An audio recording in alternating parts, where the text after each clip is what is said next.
বিকেলে জুলাই ঘোষণাপত্র, মানিক মিয়া এভিনিউতে জোর প্রস্তুতি, দেশ ব্যর্থ করার ষড়যন্ত্র চলছে, একসঙ্গে মোকাবিলার তাগিদ প্রধান উপদেষ্টা। জুলাই ঘোষণাপত্র প্রকাশ অনুষ্ঠানে এখনো দাওয়াত পায়নি বিএনপি। আর প্রতিশ্রুতি নয়, জনগণ দেখতে চায় বাস্তবায়ন। যুব সমাবেশে তারেক রহমান। বিচার সংস্কার সব ক্ষেত্রে সরকারের ধীরগতি, অধিকাংশ রাজনৈতিক সংঘাতে জড়িত বিএনপি, আত্মঘাতী পথে এনসিপি, বলছে টিআইবি, সংকট ঘনীভূত হওয়ার শঙ্কা। শেখ হাসিনার নো রিলিজ নো ট্রিটমেন্ট নির্দেশের পর হাসপাতালে চিকিৎসায় অবহেলা, ট্রাইব্যুনালে 2 জনের সাক্ষ্য, পরবর্তী সাক্ষ্য গ্রহণ 6 আগস্ট। এবং বাংলাদেশ কৃষি বিশ্ববিদ্যালয়ের 57 শিক্ষক সহ 133 জনের বিরুদ্ধে শাস্তির সুপারিশ, জুলাই অভ্যুত্থানে শিক্ষক শিক্ষার্থীদের উপর নির্যাতনের অভিযোগ।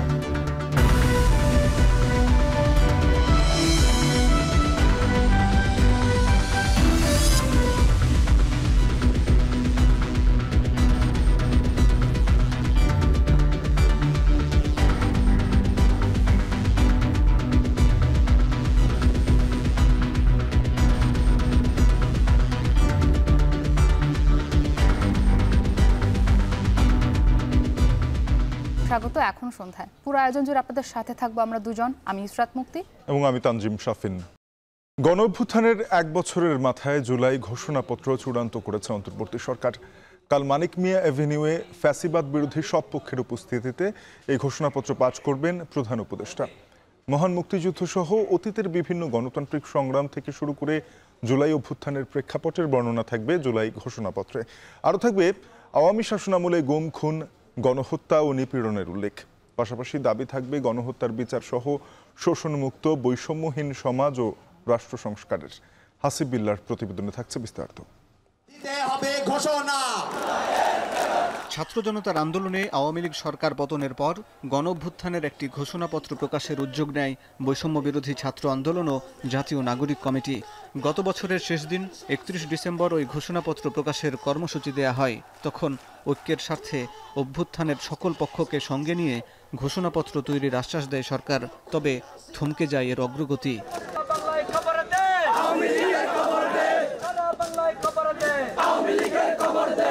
জুলাই গণহত্যার দায়ে আওয়ামী লীগকে নিষিদ্ধ এবং জুলাই ঘোষণাপত্রের দাবিতে গত 8 মে প্রধান উপদেষ্টার বাসভবন যমুনা ঘেরাও করে এনসিপি, জামাত সহ কয়েকটি দলের নেতাকর্মীরা। এর একদিন পর জানানো হয় 30 কার্যদিবসের মধ্যে জুলাই ঘোষণাপত্র প্রকাশ করবে সরকার। এই সময়সীমাও শেষ হয় গত 1 জুলাই। তবে জুলাইয়ের মাঝামাঝিতে মতামতের জন্য বিএনপি, জামাত এবং এনসিপির কাছে ঘোষণাপত্রের খসড়া পাঠায় সরকার।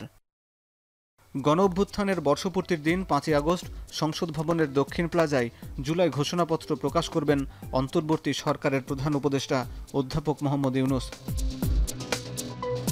এই ঘোষণাপত্রের শুরুতে পাকিস্তানের স্বৈর শাসকদের বঞ্চনা, শোষণ, নির্বিচারে গণহত্যার বিরুদ্ধে 1971 সালের মুক্তিযুদ্ধের প্রেক্ষাপটের বিষয়টি উল্লেখ থাকছে।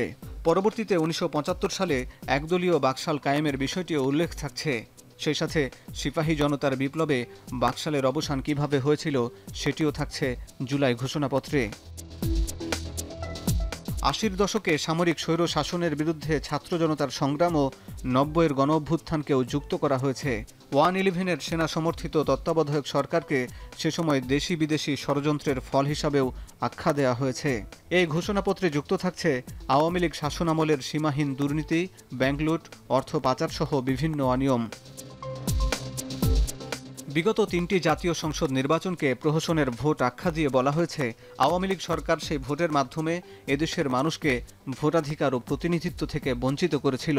শেখ হাসিনা সরকারের শাসনামলে বিরোধী মত, জনগণকে চরম নির্যাতন, নিপীড়ন, সরকারি চাকুরিতে একচেটিয়া দলীয় নিয়োগ ও কোটাভিত্তিক বৈষম্যের কারণে ছাত্র, চাকুরি প্রত্যাশী ও নাগরিকদের মধ্যে চরম ক্ষোভের বিষয়গুলো যুক্ত থাকছে ঘোষণাপত্রে। এর বিরুদ্ধে বৈষম্য বিরোধী ছাত্র আন্দোলনের ডাকে জনতার অভ্যুত্থান, অন্তর্বর্তী সরকার গঠনের প্রেক্ষাপট, আগামীতে বাংলাদেশে অবাধ সুষ্ঠু নির্বাচনের অঙ্গীকার, আওয়ামী লীগ আমলের সকল গুম, খুন, দুর্নীতির বিচার ও জনগণের আকাঙ্ক্ষা পূরণে সংস্কার উদ্যোগের বিষয়গুলো যুক্ত করা হচ্ছে জুলাই ঘোষণাপত্রের চূড়ান্ত খসড়ায়। সবশেষ দফায় বলা হয়েছে জুলাই ঘোষণাপত্র 2024 সালের 5 আগস্ট থেকে কার্যকর বলে গণ্য হবে। হাসিব বিল্লাহ, এখন, ঢাকা। জুলাইয়ে শহীদদের ত্যাগ জাতিকে একটি ন্যায় ও সাম্যভিত্তিক বৈষম্য ও দুর্নীতিমুক্ত বাংলাদেশ গড়ার সুযোগ এনে দিয়েছে বলে জানিয়েছেন প্রধান উপদেষ্টা অধ্যাপক মোহাম্মদ ইউনূস। তিনি বলেন, শহীদের আত্মত্যাগে রাষ্ট্র সংস্কারের যে সুযোগ এসেছে তা যে কোনো মূল্যে রক্ষা করতে হবে। 5 আগস্ট জুলাই গণঅভ্যুত্থান দিবস উপলক্ষে এক বাণীতে প্রধান উপদেষ্টা বলেন, পতিত স্বৈরাচার ও তার স্বার্থলোভী গোষ্ঠী এখনও দেশকে ব্যর্থ করার ষড়যন্ত্রে লিপ্ত। দল মত নির্বিশেষে সবাইকে ঐক্যবদ্ধভাবে এই ষড়যন্ত্র মোকাবিলা করার আহ্বান জানান তিনি। জানান, একটি টেকসই রাজনৈতিক সমাধানের পাশাপাশি শান্তিপূর্ণ, অবাধ ও নিরপেক্ষ নির্বাচনের মাধ্যমে জনগণের কাছে রাষ্ট্রের সকল ক্ষমতা ফিরিয়ে দিতে অন্তর্বর্তী সরকার অঙ্গীকারবদ্ধ। বাণীতে স্বৈরাচার মুক্ত বাংলাদেশ গড়ে তোলার আহ্বান জানান অন্তর্বর্তী সরকার প্রধান। এ সময় জুলাই আগস্ট গণঅভ্যুত্থানে শহীদদের স্মরণ করেন অধ্যাপক ইউনূস। বলেন, জুলাই গণহত্যার বিচারের কার্যক্রম দ্রুত গতিতে এগিয়ে যাচ্ছে।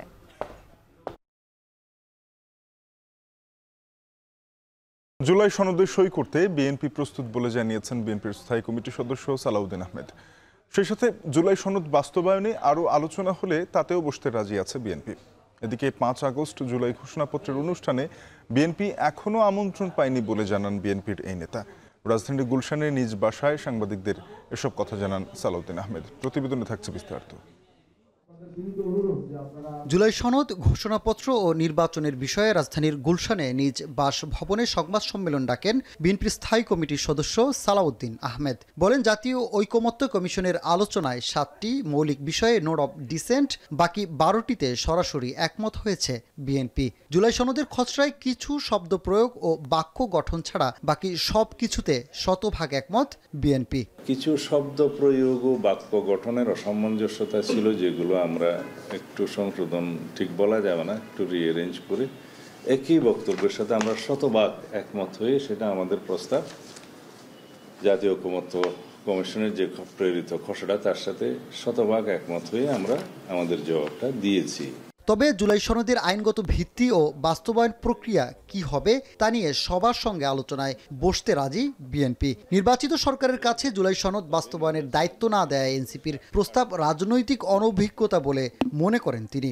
আমরা আলাপ আলোচনায় এবং বৈধ প্রক্রিয়া সকল কিছু সম্পন্ন করার পক্ষে, তবে নির্বাচিত জাতীয় সংসদ ছাড়া প্রতিশ্রুত সংবিধান সংশোধনের যে সমস্ত প্রস্তাব ঐকমত্যের ভিত্তিতে গৃহীত হয়েছে সেটা অন্য কোনো প্রক্রিয়ায় সংশোধন হওয়া বাঞ্ছনীয় নয়। এদিকে মঙ্গলবার রাজধানীর মানিক মিয়া এভিনিউতে জুলাই ঘোষণাপত্র পাঠের অনুষ্ঠানে আমন্ত্রণ পাননি বলে জানান বিএনপির এই নেতা। দাওয়াত পেল যাবে কিনা সে বিষয়ে পরে সিদ্ধান্ত নেবে দলটি। মানিক মিয়া এভিনিউতে যে ঘোষণা, জাতীয় জুলাই ঘোষণাপত্র পাঠ করার জন্য মাননীয় প্রধান উপদেষ্টা যাবেন, মুক্তিযুদ্ধ মন্ত্রণালয় সে অনুষ্ঠান আয়োজন করছেন, পত্রিকায় দেখলাম। সেটাতে আমরা এখনো আমন্ত্রণ পাইনি, সুতরাং বলতে পারবো না। প্রধান উপদেষ্টা ডক্টর মোহাম্মদ ইউনূস হয়তো শিগগিরই জাতির উদ্দেশ্যে ভাষণের মধ্য দিয়ে জাতীয় নির্বাচনের ঘোষণা দেবেন। নির্বাচন কমিশনকে না জানানোর পূর্ব পর্যন্ত অপেক্ষায় আছে বিএনপি। সানিম রিধা, এখন, ঢাকা। দেশের জনগণ প্রতিশ্রুতি নয়, পরিবর্তন চায়, এমন মন্তব্য করেছেন বিএনপির ভারপ্রাপ্ত চেয়ারম্যান তারেক রহমান। বিএনপি জনগণের আকাঙ্ক্ষা ধারণ করে আগামী দিনের কর্মসূচি নির্ধারণ করছে বলেও জানান তিনি। গণতন্ত্র পুনঃপ্রতিষ্ঠার সুবর্ণ সুযোগ নষ্ট করতে সরকারের ভেতরে বাইরে ষড়যন্ত্র হচ্ছে বলে দাবি করেছেন বিএনপির স্থায়ী কমিটির সদস্য মির্জা আব্বাস। এদিকে গণতন্ত্র পুনরুদ্ধারে বিএনপিকেই দায়িত্ব নিতে হবে বলে মন্তব্য করেছেন বিএনপি মহাসচিব মির্জা ফখরুল ইসলাম আলমগীর। প্রতিবেদনে বিস্তারিত। জুলাই গণঅভ্যুত্থানে শহীদ পরিবারের সদস্য আহত আর গত 1.5 দশকে স্বৈরশাসনের কবলে গুম ও হত্যাকাণ্ডের শিকার পরিবারগুলোকে ঘিরে গণঅভ্যুত্থানের বর্ষপূর্তি উপলক্ষে যুবদলের এই আয়োজন। রাজধানীর ইঞ্জিনিয়ারিং ইনস্টিটিউট প্রাঙ্গণে ফ্যাসিবাদ বিরোধী আন্দোলন ও আমার না বলা কথা শীর্ষক আলোচনা সভায় যোগ দেন যুবদলের বিভিন্ন পর্যায়ের নেতাকর্মীরা। অতীতে গুম, খুন ও গণহত্যার বিচারের দাবি জানান ভুক্তভোগীরা।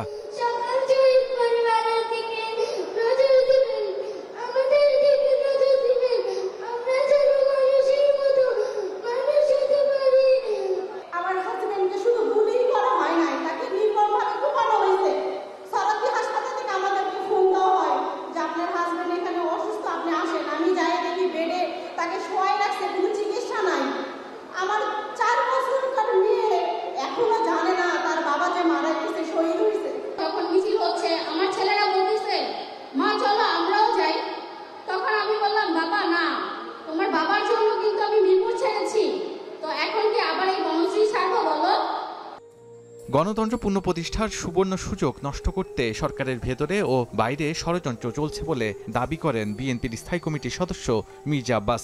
বলেন, ষড়যন্ত্র মোকাবেলা করে বিএনপি ভোট আদায় করে ছাড়বে। দেশের মানুষ 17 বছর আন্দোলন করেছে কিন্তু ভোটের জন্য।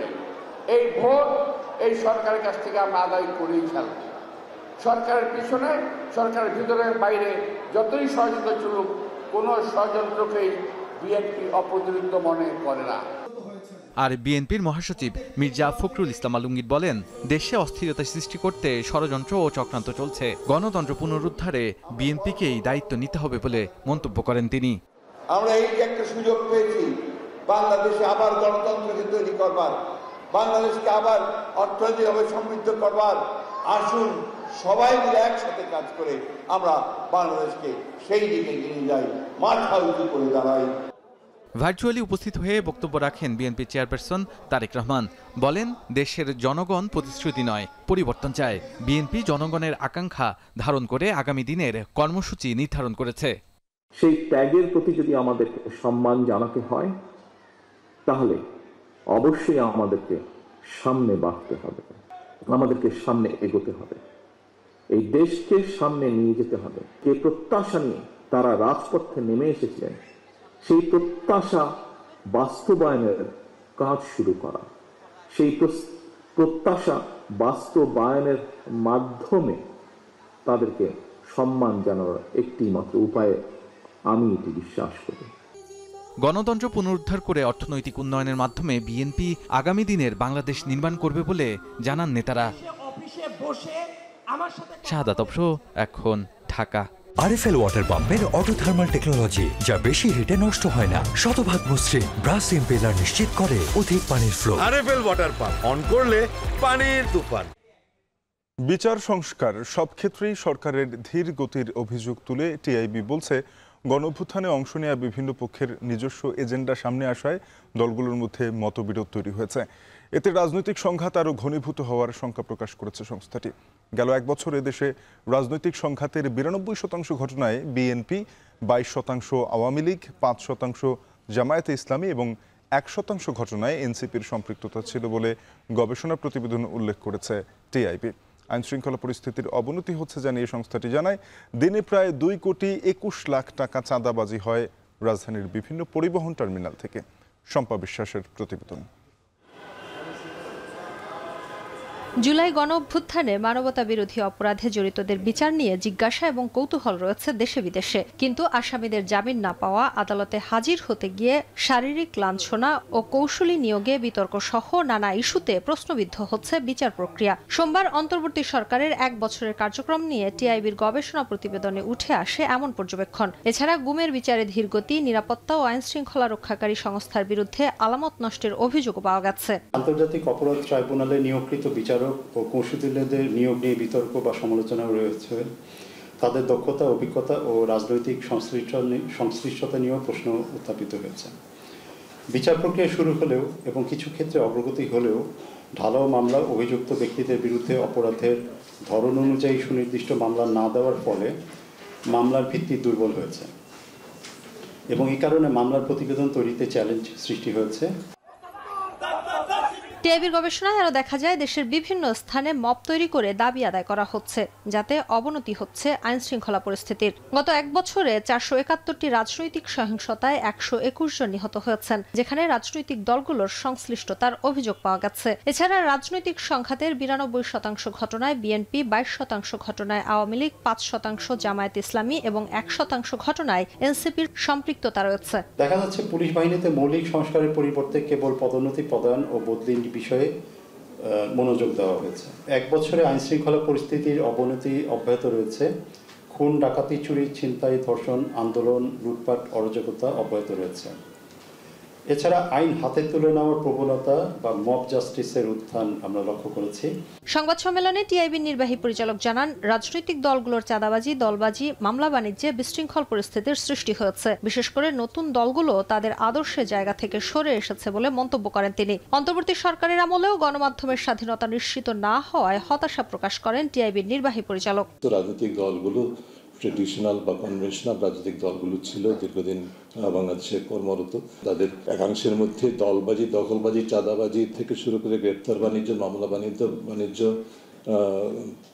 থেকে শুরু করে বিভিন্ন ধরনের অনাচার, অনিয়ম, দুর্নীতি এবং নিজেদের মধ্যে দ্বন্দ্ব, এটা কিন্তু ঠিক 5 আগস্টের বিকেলবেলা থেকে আমরা পর্যবেক্ষণ করেছি। নতুন যে রাজনৈতিক শক্তি বিকশিত হয়েছে তাদেরও জন্মলগ্ন থেকেই যেটা দেখা গেছে যে একই রোল মডেল তারা অনুসরণ করেছে।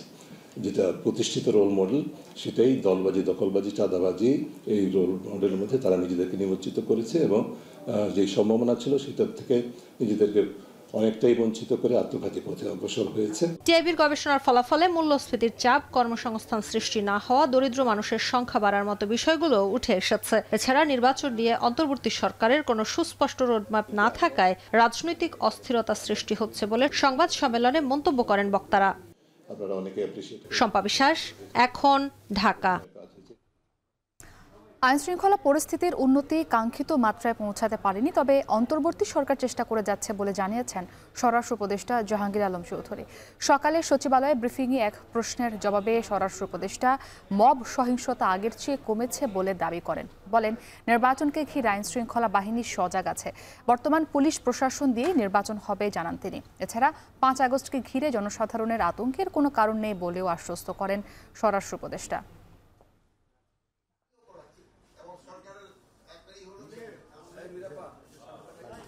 নির্বাচন যেসব হবে, যেসব আইন শৃঙ্খলা পরিস্থিতি যেন ভালো থাকে, এই জন্য আমরা সব ধরনের প্রস্তুতি নিচ্ছি। এর আগে আমরা বলছি যে আমরা কিন্তু ট্রেনিংও করাচ্ছি এবং সরকারের একটাই হলো যে তারাও কিন্তু একটু ফোর্সের সংখ্যা বাড়ানোর জন্য কিন্তু একটা দিয়ে দিচ্ছে, স্যাংশন দিয়ে দিচ্ছে। যে বেশি ভালনারেবল তারা একটু বেশি প্রোটেকশন দেওয়া হয়, যে একটু কম ভালনারেবল তারা একটু কম প্রোটেকশন দেওয়া হয়। মব ভাইলেন্স তো কমছে, এটা আস্তে আস্তে একেবারে এলিমিনেট হয়ে যায়। আমরা এই মবের ক্ষেত্রে কোনো ধরনের ছাড় আমরা দিব না। জুলাই আগস্টের মানবতা বিরোধী অপরাধের মামলায় পা ও চোখ হারানো 2 জন আহত ব্যক্তি সাবেক প্রধানমন্ত্রী শেখ হাসিনা, সাবেক স্বরাষ্ট্রমন্ত্রী আসাদুজ্জামান খান কামাল ও সাবেক আইজিপি চৌধুরী আব্দুল্লাহ আল মামুনের বিরুদ্ধে দ্বিতীয় দিনে সাক্ষী দিয়েছেন। পরবর্তী সাক্ষ্য গ্রহণ 6 আগস্ট দিন ধার্য করা হয়েছে। 2 সাক্ষী শেখ হাসিনার বিচার চেয়েছেন। বিস্তারিত জাহিদ হাসানের প্রতিবেদনে।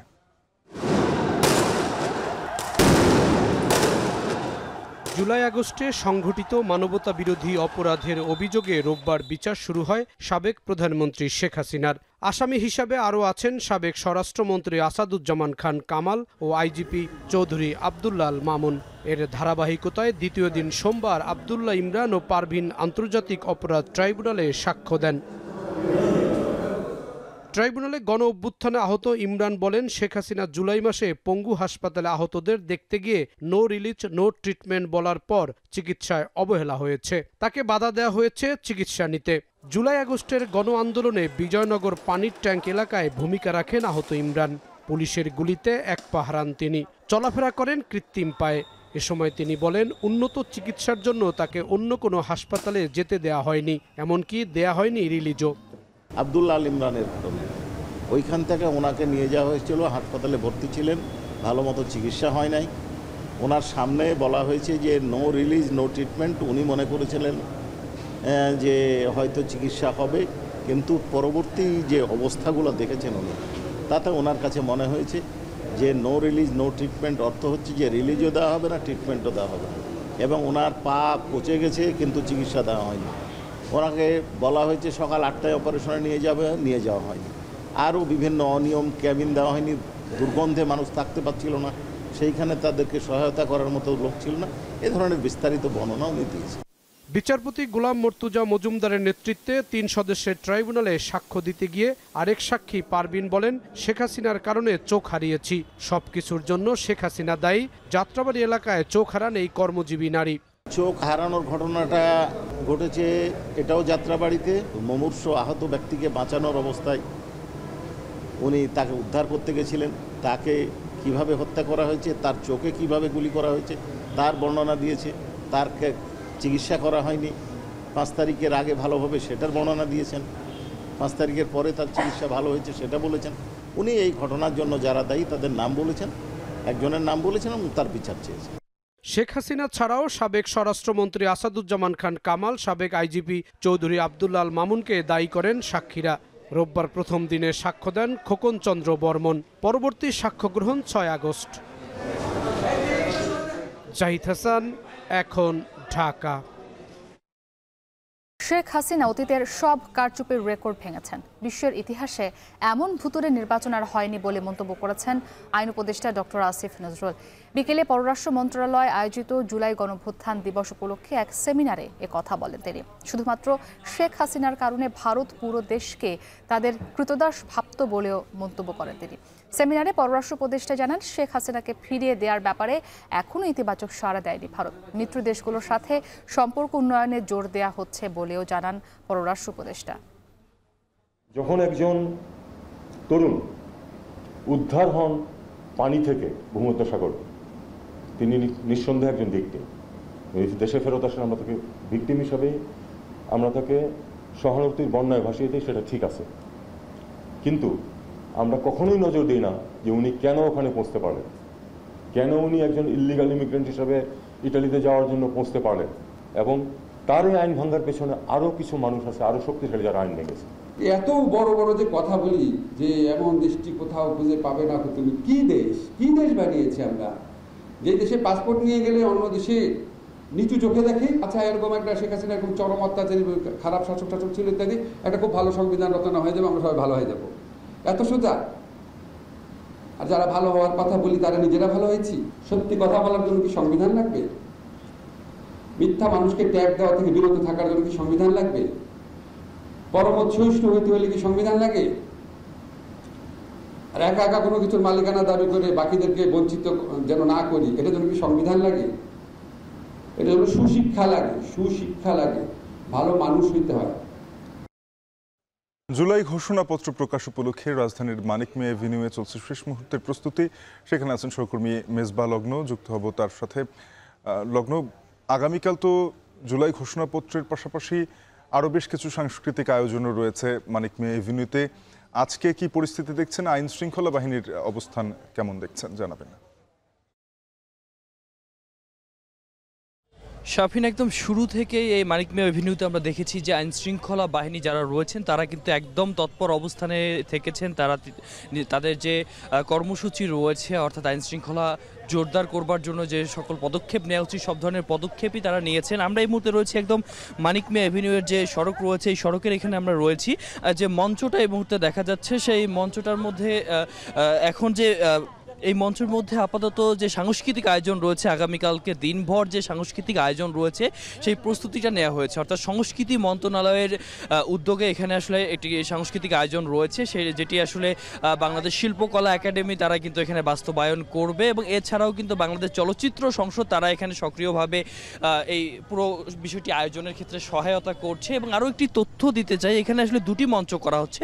সড়কে যে মঞ্চটি করা হচ্ছে এখানে কিন্তু সাংস্কৃতিক আয়োজন রাখা হয়েছে, এবং এর পাশেই কিন্তু অদূরেই অর্থাৎ সংসদের দক্ষিণ প্লাজায় আরেকটি মঞ্চ করা হয়েছে। সেই মঞ্চে যে কাজটি করা হবে, অর্থাৎ প্রধান উপদেষ্টা কিংবা জুলাইয়ে যারা অন্যতম স্টক হোল্ডার রয়েছেন বা শহীদ বা আহত যারা রয়েছেন, শহীদ পরিবারের যারা সদস্য রয়েছেন, তারা কিন্তু সবাই কিন্তু এই জায়গাটাতে আসলে অবস্থান করবেন। আরেকটি বিষয় বলতে চাই, আগামীকালকে বিকাল 5টায় যে ঘোষণাটি দেওয়া হবে সেটি কিন্তু আসলে নতুন বাংলাদেশে সবারই প্রত্যাশার একটা জায়গা, এবং সেই প্রত্যাশা পূরণের জন্য আমরা কথা বলেছিলাম প্রধান উপদেষ্টার প্রেস উইংয়ের সাথে। প্রধান উপদেষ্টা প্রেস সচিব তিনিও আমাদেরকে একটি বিষয় জানিয়েছেন, আসলে জুলাইয়ে আসলে স্টক হোল্ডার বলতে নির্দিষ্ট কোনো রাজনৈতিক গোষ্ঠী নয়, নির্দিষ্ট কেউ নয়, সাধারণ জনগণ, জনতা যারা আসলে আপামর জনতা যারা আসলে পুরো জুলাইটাকে ধারণ করেছিল, পথে নেমেছিল, রাজপথের থেকে তাদের যে আন্দোলন ছিল সেই আন্দোলনে স্বৈরাচারকে বিমুক্ত করার জন্য কাজ করেছিল, তারাই আসলে এখানে প্রধান স্টক হোল্ডার হিসেবে কাজ করবে, এবং তাদের জন্যই কিন্তু সকল প্রস্তুতি নিয়েই এই আয়োজনটি করা হবে।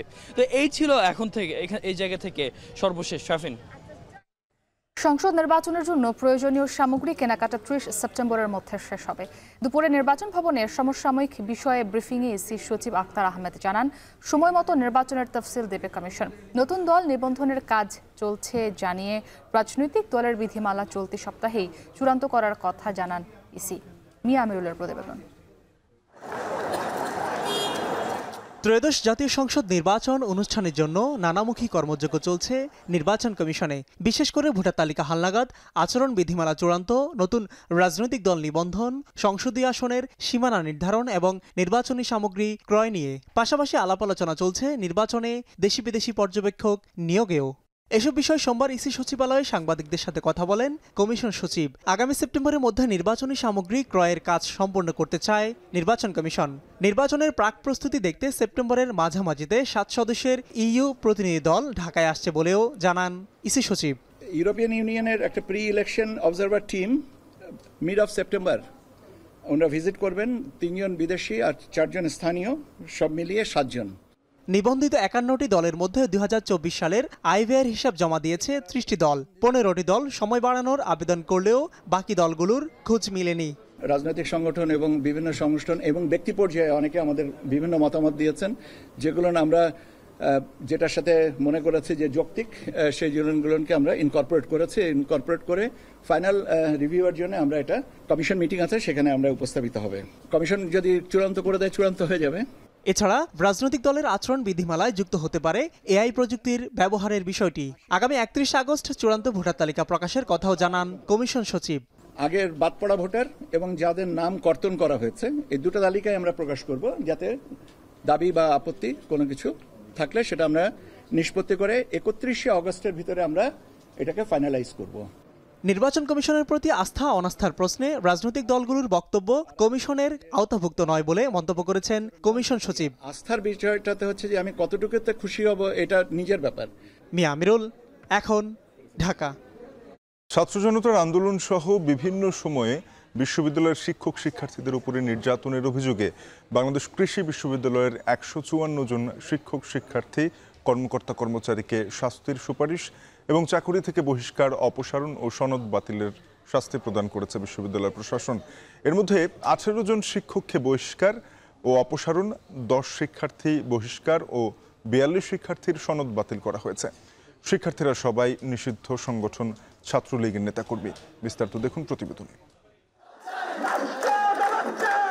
2024-এ ছাত্র জনতার আন্দোলন চলার সময় বিশ্ববিদ্যালয়ের শিক্ষক শিক্ষার্থীদের ওপর জুলুম ও নির্যাতনের অভিযোগে বাংলাদেশ কৃষি বিশ্ববিদ্যালয়ের 57 জন শিক্ষক, 24 জন কর্মকর্তা, 21 জন কর্মচারীকে শাস্তি প্রদানের সুপারিশ করেছে বিশ্ববিদ্যালয় গঠিত গণতদন্ত কমিশন। তাদের সুপারিশে 7 শিক্ষার্থীকে আজীবন বহিষ্কার এবং 24 জনের সনদপত্র বাতিল করেছে সিন্ডিকেট। শিক্ষকদের মধ্যে 6 জনকে বরখাস্ত, 12 জনকে অপসারণ, 8 জনকে নিম্ন পদে অবনমন এবং 31 জনকে তিরস্কারের সুপারিশ করা হয়েছে। কর্মকর্তাদের মধ্যে 8 জনকে বহিষ্কার, 8 জনকে অপসারণ, 7 জনকে তিরস্কার এবং 1 জনকে 5 লাখ টাকা অর্থদণ্ড এবং কর্মচারীদের মধ্যে 2 জনকে বরখাস্ত এবং 19 জনকে তিরস্কার প্রদানের সুপারিশ করা হয়েছে। এদিকে 2022 সালের 23 ডিসেম্বর আশরাফুল হক হলে ছাত্রদল ও শিবির ট্যাগ দিয়ে 4 শিক্ষার্থীকে নির্যাতনের অভিযোগে 18 জন শিক্ষার্থী, 2 জন শিক্ষক ও 1 জন কর্মচারীকে শাস্তি প্রদান করেছে বিশ্ববিদ্যালয় প্রশাসন। এদের মধ্যে 3 জন শিক্ষার্থীকে আজীবন বহিষ্কার এবং 15 জনের সনদপত্র বাতিলের সিদ্ধান্ত নেওয়া হয়েছে। শিক্ষার্থীরা সবাই নিষিদ্ধ সংগঠন ছাত্রলীগের নেতাকর্মী। এছাড়াও 1 জন শিক্ষককে নিম্ন পদে অবনমন, 1 জনকে বেতন বৃদ্ধি স্থগিত এবং 1 জন কর্মকর্তাকে অপসারণের সিদ্ধান্ত নেওয়া হয়েছে। গত 18 মে সিন্ডিকেট সভায় এই শাস্তি প্রদানের সিদ্ধান্ত হয়, কিন্তু 3 জন শিক্ষক তদন্ত কমিটির বিরুদ্ধে হাইকোর্টে রিট করায় সিদ্ধান্ত প্রদানে দেরি হয়। রোববার রিটটি খারিজ হওয়ায় তাদের শাস্তি সংক্রান্ত কাগজ বিলি শুরু হয়েছে। বিশ্ববিদ্যালয়ের উপাচার্য অধ্যাপক এ.কে. ফজলুল হক ভূঁইয়া জানান, তথ্য প্রমাণের ভিত্তিতেই কমিটি শাস্তির সুপারিশ করেছে। এরপর যাচাই বাছাই করেই অনুমোদন দিয়েছে সিন্ডিকেট। বিশ্ববিদ্যালয়ের সাধারণ শিক্ষার্থীদের দাবির প্রেক্ষিতে গত 15.5 বছরে বাংলাদেশ কৃষি বিশ্ববিদ্যালয়ে সংগঠিত সব দুর্নীতি, জুলুম, নির্যাতন এবং আর্থিক ও প্রশাসনিক অনিয়মের বিষয়ে তদন্ত করার জন্য কৃষি অনুষদের ডিন অধ্যাপক জি.এম. মুজিবুর রহমানকে প্রধান করে 26 সদস্যের গণতদন্ত কমিটি গঠন করে বিশ্ববিদ্যালয় প্রশাসন। এখন ময়মনসিংহ। 7 কলেজ সমন্বয়ে ঢাকা কেন্দ্রীয় বিশ্ববিদ্যালয় গঠন করতে বিশ্ববিদ্যালয় মঞ্জুরি কমিশনকে কমিশন ইউজিসিকে চিঠি দিয়েছে শিক্ষা মন্ত্রণালয়। সকালে সংবাদ সম্মেলনে শিক্ষা মন্ত্রণালয়ের ভারপ্রাপ্ত সচিব মুজিবুর রহমান কথা জানান। ইউজিসির সদস্য তনজিম উদ্দিন খান বলেন, 7 কলেজের বিভাগ ও আসনের সংখ্যা এখনও চূড়ান্ত হয়নি। এ বছরের মধ্যে বিশ্ববিদ্যালয়ের সমস্ত কার্যক্রম শেষ করা হবে। আসিফ ইকবাল খানের প্রতিবেদন। 2017 সালে 7 কলেজকে জাতীয় বিশ্ববিদ্যালয় থেকে আলাদা করে ঢাকা বিশ্ববিদ্যালয়ের সঙ্গে অভিভুক্ত করা হয়েছিল। এরপর থেকেই যথাসময়ে পরীক্ষা নেওয়া, ফলাফল প্রকাশ সহ বিভিন্ন দাবিতে সময়ে সময়ে আন্দোলন হয়ে আসছিল। 8 বছরে কলেজগুলোর সংকট আরও বাড়ে। 5 আগস্ট পরবর্তী দাবি আদায়ে দফায় দফায় আন্দোলনে নামে 7 কলেজের শিক্ষার্থীরা। এমন অবস্থায় গত জানুয়ারিতে 7 কলেজকে আবারও ঢাকা বিশ্ববিদ্যালয় থেকে আলাদা করার কথা জানায় বিশ্ববিদ্যালয় কর্তৃপক্ষ। সিদ্ধান্ত হয় নতুন বিশ্ববিদ্যালয় করার। সোমবার সকালে শিক্ষা মন্ত্রণালয়ের সম্মেলন কক্ষে 7 কলেজ নিয়ে প্রস্তাবিত ঢাকা কেন্দ্রীয় বিশ্ববিদ্যালয়ের অগ্রগতি তুলে ধরা হয়। নতুন এই বিশ্ববিদ্যালয়ে এখনকার মতো একটি কলেজে সব বিষয়ে পড়াশোনা হবে না। 7টি কলেজকে 4টি স্কুলে বিভক্ত করে বিশ্ববিদ্যালয়ে পাঠদান ও গবেষণা কাজ চলবে। স্কুল অব সায়েন্সের ক্লাস হবে Dhaka college, Eden Mohila college, Begum Badrunnesa কলেজে। স্কুল অব আর্টস ও হিউম্যানিটিজের ক্লাস হবে সরকারি বাংলা কলেজে। স্কুল অব বিজনেস স্টাডিজের ক্লাস হবে সরকারি তিতুমির কলেজে এবং স্কুল অব ল অ্যান্ড জাস্টিসের ক্লাস হবে কবি নজরুল ও সরকারি শহীদ সোহরাওয়ার্দী কলেজে। সেকেন্ড ইয়ার শেষ করে মনে করেন নন মেজর কোর্সগুলো করে যে আমি একই ধরনের কোর্স পড়লাম ঠিকই, কিন্তু আমি অ্যাকাউন্টিং এ ভর্তি হয়েছি, নাও ম্যানেজমেন্ট হল আছে। এখন কিছু শর্ত সাপেক্ষে সে অ্যাকাউন্টিং এ শিফট করতে পারবে কিংবা অ্যাকাউন্টিং এ কেউ ম্যানেজমেন্টে শিফট করতে পারবে। বাট ক্যাম্পাস এক ক্যাম্পাস থেকে আরেক ক্যাম্পাস না, নিজের ক্যাম্পাসের ভেতরে। তবে 5টি কলেজে বিদ্যমান উচ্চ মাধ্যমিক অক্ষুণ্ণ থাকবে। শিক্ষা ক্যাডারের কর্মকর্তারা কলেজগুলোতে থাকবেন। তবে পূর্ণাঙ্গ বিশ্ববিদ্যালয় হওয়ার পর বিশ্ববিদ্যালয়ের নিয়ম অনুযায়ী শিক্ষক ঠিক করা হবে। আর এবারের শিক্ষার্থী ভর্তি হবে বিদ্যমান নিয়মেই। নতুন বিশ্ববিদ্যালয়ে 40% ক্লাস হবে অনলাইনে, বাকিটা অফলাইনে হবে। একজন উপাচার্য ও একজন প্রক্টর সহ 7 কলেজে 14 জন ডেপুটি প্রক্টর থাকবেন। 7 কলেজের প্রস্তাবিত কাঠামো রূপরেখার বিষয়গুলি চূড়ান্ত করে প্রস্তাবিত ঢাকা কেন্দ্রীয় বিশ্ববিদ্যালয় আইন অধ্যাদেশের খসড়া এই বিভাগে প্রেরণের জন্য বাংলাদেশ বিশ্ববিদ্যালয় মঞ্জুরি কমিশনকে ইতিমধ্যে প্রেরণ করা হয়েছিল। বিশ্ববিদ্যালয়ে একজন প্রক্টর থাকবেন। এছাড়া প্রতিটি কলেজে একজন পুরুষ, একজন নারী ডেপুটি প্রক্টর থাকবেন। অর্থাৎ 7 কলেজের সর্বমোট 14 জন ডেপুটি প্রক্টর থাকবেন। এদিকে রোববার প্রস্তাবিত ঢাকা কেন্দ্রীয় বিশ্ববিদ্যালয়ের 2024-25 শিক্ষাবর্ষে আন্ডার গ্র্যাজুয়েট প্রোগ্রামে ভর্তি কার্যক্রম শুরু হয়েছে, যেখানে বিশ্ববিদ্যালয়টি 4টি অনুষদে 23টি বিষয়ে স্নাতক পর্যায়ে শিক্ষার্থী ভর্তি নেওয়া হবে। সব মিলিয়ে আসন সংখ্যা 4500। আবেদন করা যাবে 10 আগস্ট পর্যন্ত। আবেদন ফি 800 টাকা। আসিফ ইকবাল খান, এখন, ঢাকা। চট্টগ্রাম ক্লাবের গেস্ট হাউস থেকে সাবেক সেনাপ্রধান এম হারুনুর রশিদের মরদেহ উদ্ধার করা হয়েছে। সকালে তার মরদেহ উদ্ধার করা হয়। স্বজনদের দাবি স্ট্রোক করে মারা গেছেন তিনি। হারুনুর রশিদ ছিলেন ডেস্টিনি গ্রুপের প্রেসিডেন্ট। গ্রুপটির ব্যবস্থাপনা পরিচালক রফিকুন আমিন জানান, মামলার কাজে হাজিরা দিতেই চট্টগ্রামে এসে রোববার রাতে ক্লাবের গেস্ট হাউসে ওঠেন তিনি। আদালতে হাজির না হওয়ায় ক্লাবের গেস্ট হাউসের দরজা ভেঙে তাকে উদ্ধার করা হয়। 77 বছর বয়সী হারুনের বাড়ি চট্টগ্রাম জেলার হাটহাজারীর ধলই ইউনিয়নে। 2000 সালের ডিসেম্বরে বাংলাদেশ সেনাবাহিনীর নেতৃত্বে আসেন হারুন।